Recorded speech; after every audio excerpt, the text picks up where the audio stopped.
São 143 da Revista Oeste, que saiu hoje no site, traz mais um artigo de J.R. Guzzo, que o Augusto vai ler um trecho. Muito boa noite, parceiro Augusto. Boa noite, a nossa âncora, boa noite, meu irmão Guilherme, minha querida parceira Ana, boa noite a você que nos acompanha.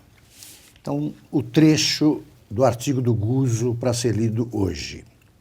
Lula, o PT e a esquerda estão mergulhando de cabeça na repressão a quem não concorda com eles. Antes mesmo da posse, em 1º de janeiro, já começam a viver o velho sonho de chefiar no Brasil um estado policial como o que existe em Cuba, onde quem protesta contra o governo é espancado pela tropa de choque, jogado numa cela e condenado a 15 anos de prisão. Se funciona tão bem em Cuba, por que não aqui? Lula já ficou contra presos políticos cubanos que faziam greve de fome. Achava que o governo não deveria atender a nenhuma de suas reivindicações. De lá para cá, tornou-se mais radical, rancoroso e vingativo. Por que pensaria de outro modo depois de assumir a presidência? Esse foi um trecho do artigo de J.R. Guzzo, que já está disponível no site da Revista Oeste. E a matéria de capa desta edição da revista é assinada pelo Dagomir Marchese. O jornalista mostra como Elon Musk, depois de comprar o Twitter, abriu a caixa preta da plataforma e revelou o aparelhamento da empresa por militantes de esquerda. Então tá aí, a gente está reproduzindo a capa da Revista Oeste dessa edição. Lembrando que para ler os artigos é necessário assinar a Revista Oeste. É só acessar o site revistaoeste.com ou apontar a câmera do seu celular para esse QR Code que está aqui na tela. Então, tanto o texto do Guzzo quanto o texto de capa, texto de Augusto Nunes, Ana Paula Henkel, Guilherme Fiuza, Rodrigo Constantino e muito mais, são exclusivos para assinante. Então, se você ainda não assinou a Oeste, é só apontar a câmera do seu celular ou entrar no site. Lembrando que a gente não aceita financiamento público, a gente não aceita financiamento de partido político, por isso é muito importante a sua assinatura para que a gente continue a exercer um jornalismo independente, a produzir programas como esse aqui, Oeste Sem Filtro. Depende da sua assinatura. É isso aí, Augusto. Exatamente. Bom, dado o recado, a gente começa agora para o primeiro assunto do dia aqui no programa Oeste Sem Filtro, porque durante o julgamento de um recurso do Partido Liberal contra uma multa de 22 milhões de reais, Alexandre de Moraes, presidente do Tribunal Superior Eleitoral, falou em extinguir a sigla. Acompanhe. É importante para quem nos ouve lembrar que o partido será investigado tanto pelo eminente corregedor, porque houve ofício, quanto no inquérito do qual sou relator, porque não é possível que partidos políticos financiados basicamente por recursos públicos atentem contra a democracia. Isso é um desvio de finalidade que, inclusive, pode acabar com a extinção do próprio partido. Boa noite, Guilherme Fiuza. Vale lembrar aqui para quem nos acompanha que essa multa foi imposta por Alexandre de Moraes depois que o PL enviou ao TSE um relatório que constatou irregularidades nas urnas eletrônicas. Boa noite, Paulo Leal, mestre Augusto Nunes, Ana Paula Henkel. Um abraço ao mestre também, José Roberto Guzzo. Excelente artigo na Revista Oeste. Boa noite a todos. De fato, o ministro Alexandre de Moraes deveria explicar, em primeiro lugar, qual é a fundamentação para a multa que ele aplicou ao Partido Liberal. A primeira coisa que ele deveria fazer, já que ele faz palestra todo dia, já que todos os dias ele está em alguma tribuna, em algum canal, em alguma live, né? Já que ele fala no seu tom beligerante todos os dias contra alguém, né? É o primeiro juiz que a gente vê que está sempre se manifestando de forma a agredir, intimidar, né, ou tentar coagir alguém. É o que ele está tentando fazer com o Partido Liberal. Essa declaração em tese de um juiz, eu não estou nem mais falando sobre a necessidade de falar apenas nos autos. Como é que o juiz fala publicamente sobre uma hipótese de extinção de um partido, se ele acha que existe fundamentos, né, e base para um processo que chegue a levar a proscrição, a extinção de um partido como o Partido Liberal, ele deve falar nos autos. Como é que ele especula dessa maneira? Ele está bravateando, né? Ele está fazendo uma retórica, como sempre, intimidatória, absolutamente alheia à sua função como juiz, que ele não atende mais há muito tempo. Ele assumiu a presidência do TSE e lá se outorga poderes que não se pode encontrar na Constituição.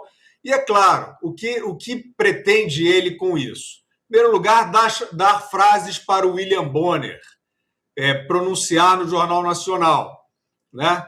Que é uma espécie de um eco automático do ministro Alexandre de Moraes.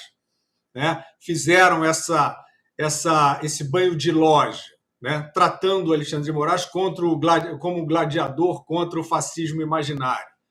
Então, ele faz isso e, evidentemente, para jogar uma cortina de fumaça que não impede que se veja nada, ele acha que impede, sobre o que pleiteou, sobre a representação legítima feita pelo Partido Liberal e manifestada publicamente por técnicos, não por políticos, sobre problemas na eleição que ele, Alexandre de Moraes, presidiu.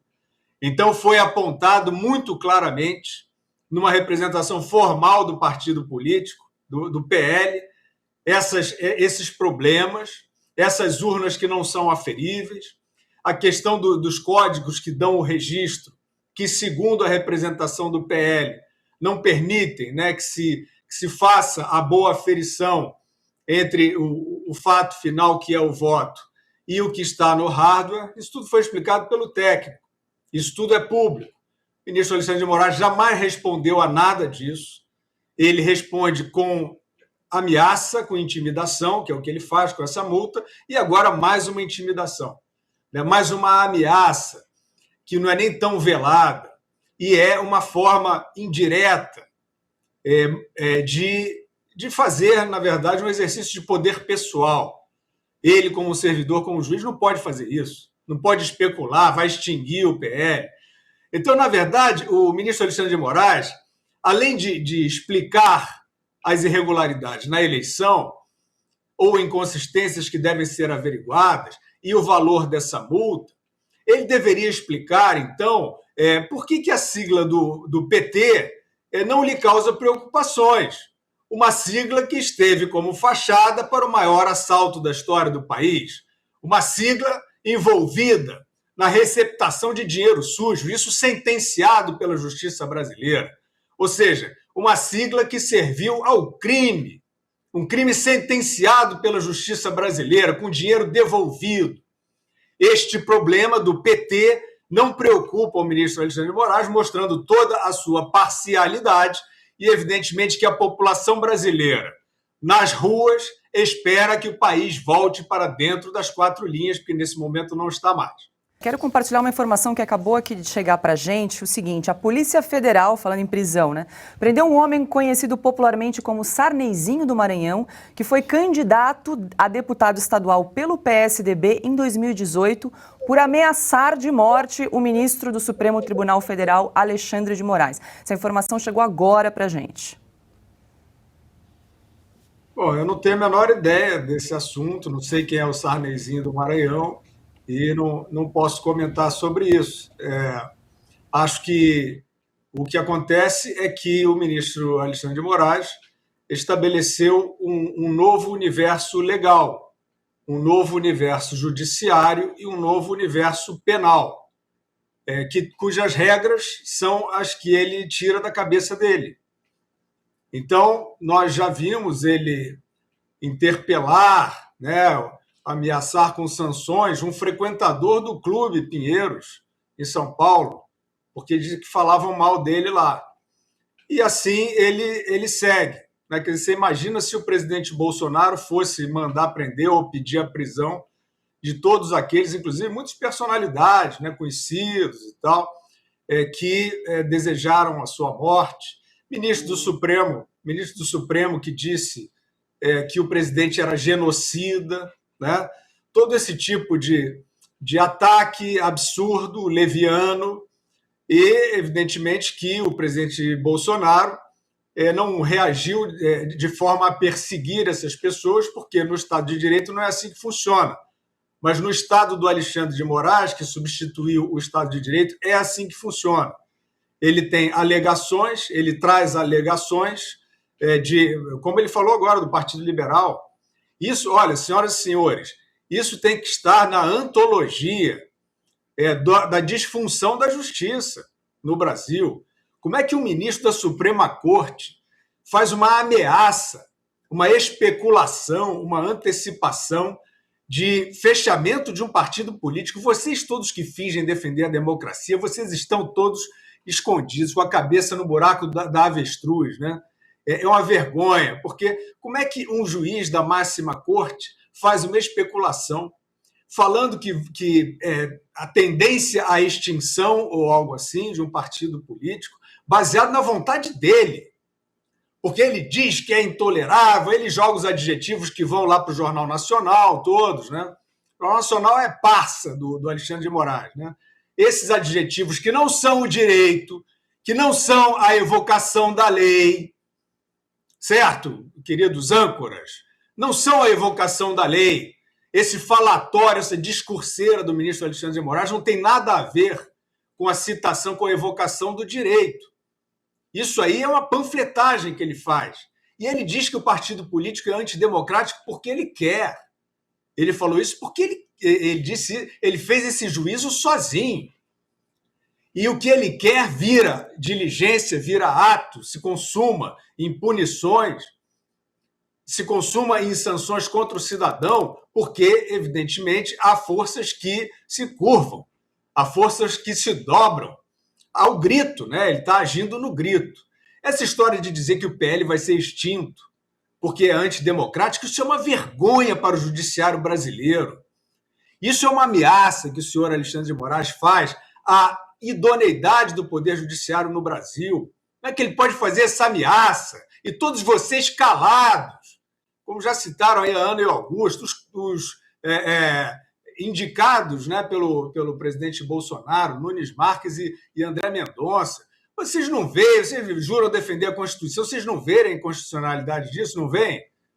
Então, ele diz que o PL é antidemocrático porque ele quer, e, na verdade, porque é um partido que contestou tecnicamente a eleição que é nebulosa, uma eleição que precisa de respostas da autoridade eleitoral, porque ela é uma eleição não auditável, embora ele diga que é e o William Bonner diga também que é.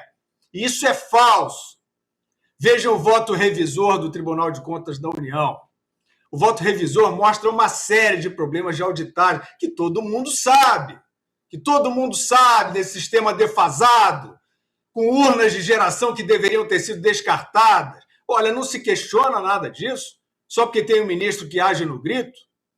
Então, ele está dizendo que o PL é antidemocrático porque o PL questiona a eleição que ele presidiu, que ele diz que é limpa, e o William Bonner também diz. Então, isso é a junta governante, é um comando policial paraestatal que dirige o Brasil hoje. É o Alexandre na palestra dele de tarde e o William Bonner no Jornal Nacional de noite. É isso aí, senhores integrantes da máxima corte. É isso aí, senhores integrantes do Ministério Público, que vergonha. É isso aí, senhores congressistas, fora o Marcel Van Hatten, o jovem Marcel Van Hatten. Vocês deviam estar na tribuna falando sobre isso. Estão ameaçando extinguir um partido político. Onde é que está a representação do partido político? Está na Casa do Povo, no Senado e na Câmara dos Deputados. Não há grita, não há nada. Vocês estão esperando o quê? Porque o vento virou, o negócio é aderir a isso? É uma boa ideia vocês aderirem a isso, que vocês vão ver, assinando embaixo desse caos, desse vale tudo, o que vai lhes acontecer logo ali na próxima esquina.